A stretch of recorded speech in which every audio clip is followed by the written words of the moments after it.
Hey everyone, in this tutorial I'll show you how to free up storage without deleting important files in 2026.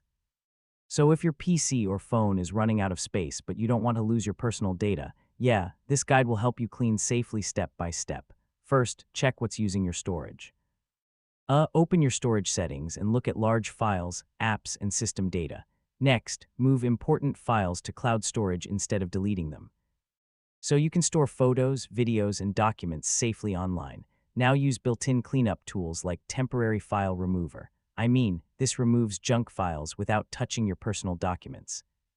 So yeah, compress large files or folders. This reduces file size without deleting anything important.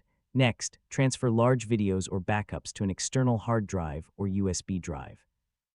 This frees up space on your main device. Finally, uninstall apps you don't use anymore. So make sure you only remove apps you're not relying on daily. And that's how to free up storage without deleting important files in 2026. Once you move files to the cloud, compress data, and clean junk safely, your device will run smoother without losing anything important. If this guide helped you out, feel free to check out more storage optimization tutorials. Hey everyone!